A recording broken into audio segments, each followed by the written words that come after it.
Oh, how you doing? Yeah, not bad, not bad.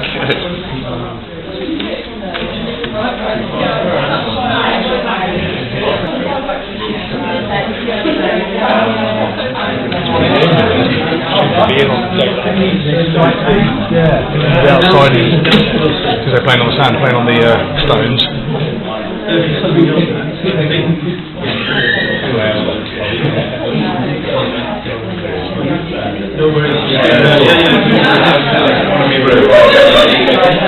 So yeah, we're going to try and hook up sometime with Hackney. I think we're looking to get you to come down and Hackney. Yeah, we'll come to that place. Yeah, we'll try. We'll try. That's your eye. I'll play rugby at the weekend. Oh, really? Right. Yeah, play the bigger boys. Did you win? We did, yeah. That was a good win. Yeah, no, great. Yeah. You could send me a couple of potential dates. So. Yeah, I think we're let's try and put it. There's been loads of changes in the last 6 months. It's been pretty hectic. So we'll try and put something in as soon as, and we'll go from there. Really good. Excellent. Really good. Good.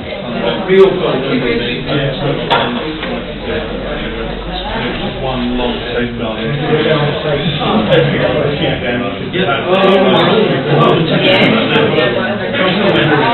You've got somebody new in town.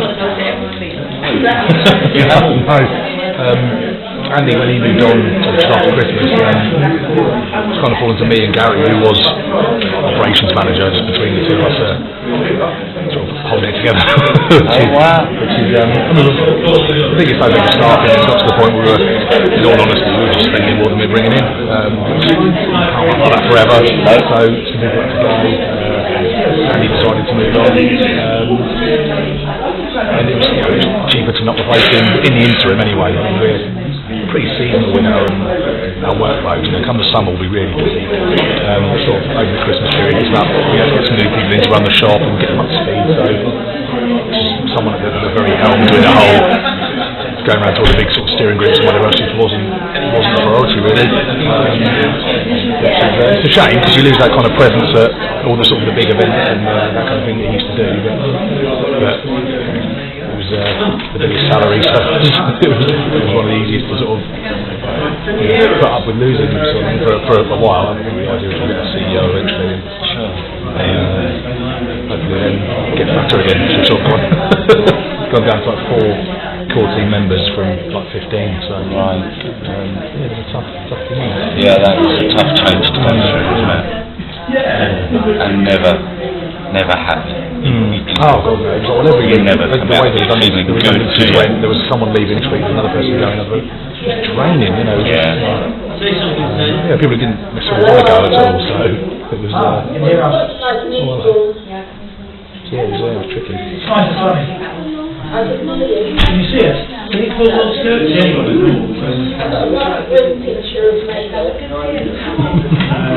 Yeah, sorry about that.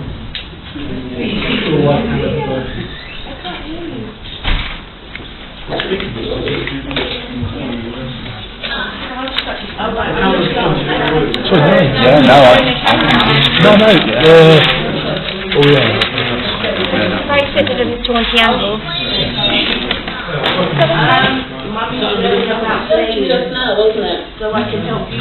rose between two doors. I don't know if I was. No. Oh, it's not. Okay, yeah, you're okay. You're not interfering with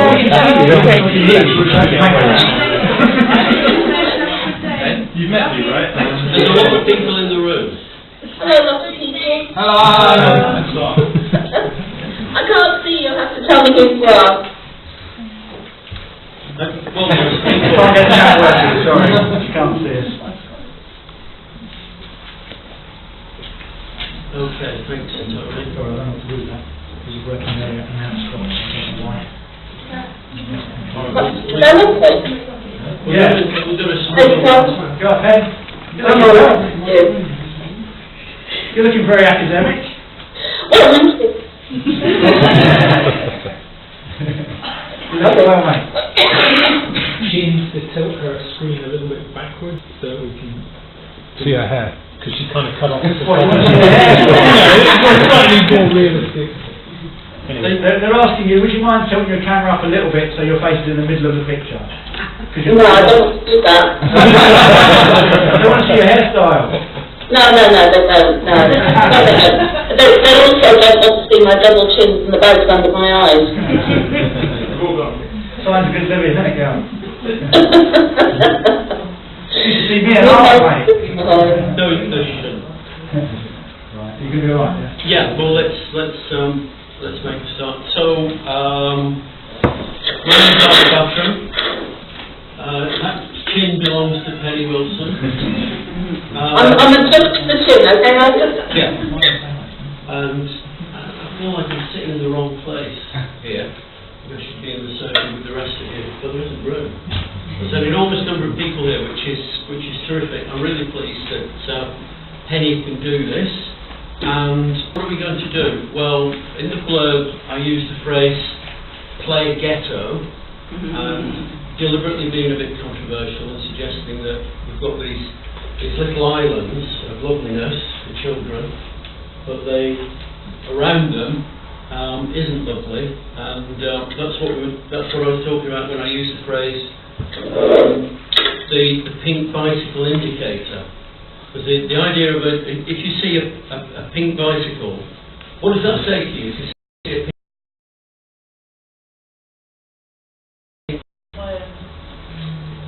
pink that there's kids playing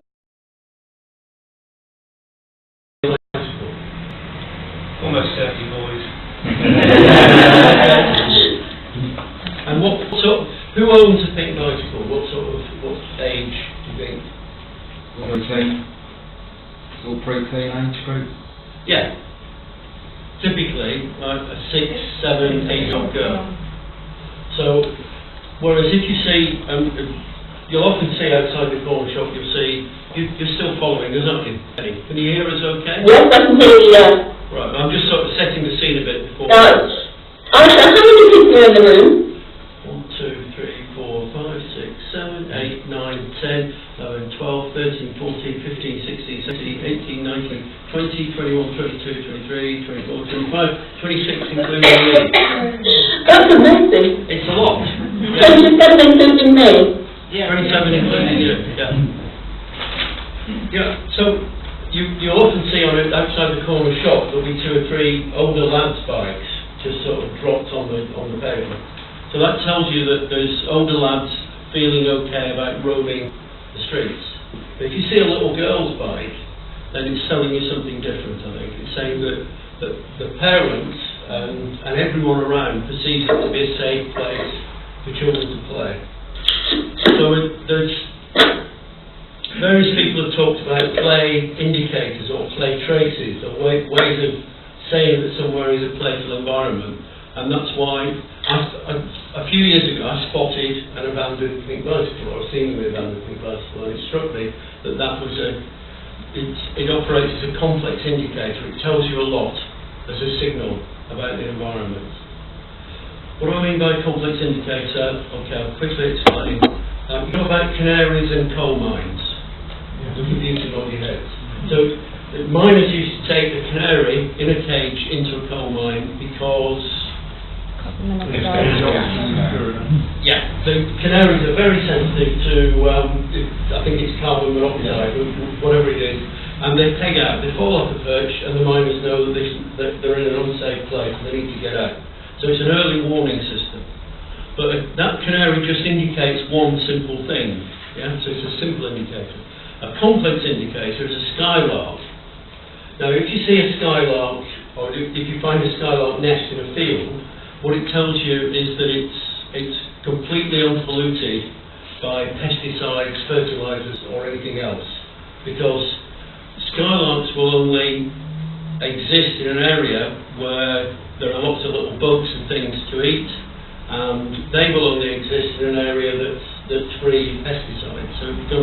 So it tells you a massive amount about what we call the purity and also the ecological diversity of the place. So if you see a skylark, and you don't need to do millions of tests on the soil, you don't need to capture insects in one of those big net things and examine what you've got, because there's a skylark, it tells you all of that. So it's a complex indicator. I'm doing that because it's at the top of a hierarchy of things. It tells you everything that's there.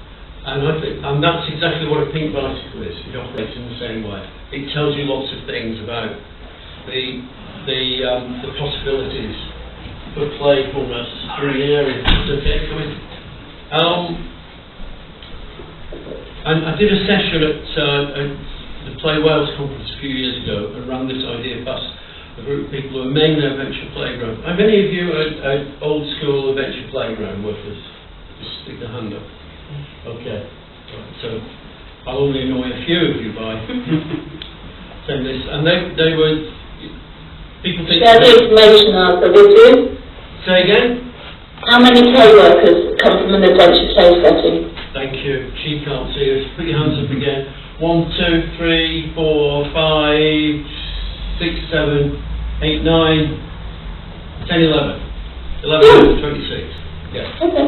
So slightly less than 50%. And they were very upset by the idea that they had a wonderful facility but kids couldn't travel to it. I asked them what would happen if you left a pink bicycle out in the streets nearby, and they said it would get nicked. So that's what I'm talking about with the idea of a play ghetto. So, and Penny, a long time ago, used to work on a very wonderful and lovely play ghetto called Chelsea Adventure Playground. I did. Yeah, good. Right. Along with Tony Delano. Right, Tony isn't here. Okay. Yeah. He's being action man and leaving setting things up. So my thinking and your thinking we've paralleled each other and had conversations over the last few years about things. So what I'd like you to do is to not just start talking about what you're doing now, but talk about why you're working the way that you're working now. Okay. Why aren't you setting up another adventure playground in Thailand? Oh, that would be really nice, but very self-indulgent. Okay, so there's the time lag on this, so I might get Facebook as my own voice, and for that I apologise. I was contrast with adventure playground, which was set up by Lady Ellen Purpose. With their photographs of her building it on a driving a bulldozer, which was a mile from view, which explains the close relationship I've always felt. She died 2 years before I started working there. It was an inclusive adventure playground, one of the first. And it was quite magical. Because I wasn't in touch with any of the playfields at the time, I didn't know that playfield existed. I read a lot of Winnicott, and one of the things that when I found out about working on an inclusive setting was that you were working with a lot of children for whom spoken language wasn't that music communication. Now that kind of showed me that most children actually don't use spoken language as their communication. They use play. And there's a lovely quote in Winnicott, and he describes the environment that you have to provide to look after children. And he says that in these early years, the first physical care is the same as psychological care. So that as you were playing with the children, you're not only playing physically, but you're playing psychologically as well. That sounds a bit weird. It kind of comes into what I want to say later on. So we had this amazing community of children with very diverse range of needs, and we had our brothers and sisters and local kids playing as well. It was quite an extraordinary place, and very close knit. But what was very important to me to understand was that the parents who were responsible for the lives of these very delicate, very vulnerable children needed to feel that they were part of the community too. If they didn't feel part of that community, then they would hang around. And we didn't really want them to have to hang around. First of all, they needed the respite from the kids. And secondly, the kids needed the respite from the parents. And they needed to be able to play in ways that we know that children play very differently when they're not with their parents. So we needed to be very mindful of how the parents were feeling and the way that they were part of the community too. And just like Winnicott says, you know, a parent looking after a baby, the child and the parent have a relationship of absolute dependency. That relationship changes and eventually the child play alone in the presence of the parent. And eventually the child can play quite independently. They don't be linked at all. So we needed to be able to get the parents to be confident and happy enough with us to take a step away from the kids, which is very difficult when the child is very vulnerable. I'm giving you all this background because it does come in, it all comes in later on, and the things that I learned working at Chelsea Adventure Playground have informed everything that I've ever done in play and play work. And I think it's really important to look at those experiences that we've had in our past, whether it's from an adventure playground or another setting, and to keep them in mind, to keep holding them, because we keep re-seeing things that's really true for us. This notion that children gradually become independent from their parents and gradually they play first in the mother's arms, I'm using mother because Winnicott does, and then we play in the cot while mother is present, and then play on the floor while mother is a little further away, further and further and further. is echoed in something that Lady Allen wrote about designing for play. And she wrote that, of course, a child at first needs to be very carefully watched over in the early years, but then the child will play on the doorstep while mum's in the kitchen, maybe looking out of the window. Then, as the child gets a little bit more competent, they'll play maybe in the street, or play on the green at the end of the road, or play, eventually, if they've time, they'll roam and play on an adventure playground, or in the fields, or whatever their setting is. You have to remember she was writing several years ago, so it's not necessary. But we can take the truth from what she was saying there, that a child grows independence in their play as they get older, and they'll find their own to do it. Now, I moved from working at Chelsea Playground to working at the Play Association Tower Hamlets, which I love very much. It's a marvellous organisation. Tower Hamlets, for those people that don't know, is it's very, very urban and increasingly developed. So all our spaces are under threat, and there are more and more children trying to use fewer and fewer spaces. About 7 years ago, those spaces hadn't been developed, they hadn't really been looked at.